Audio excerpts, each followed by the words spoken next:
นี่มันไม่มีน้ำไม่ใช่เหรอวันนี้มาดูน้ำที่อยุธยามาลุ้นกันน้ำอยุธยาวันนี้วันที่ 8 พฤศจิกายน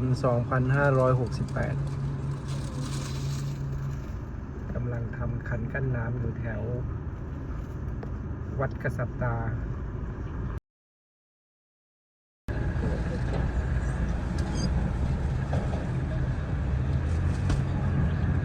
รอลุ้นกันครับรอลุ้นกันเดิมคันที่ 2แล้ว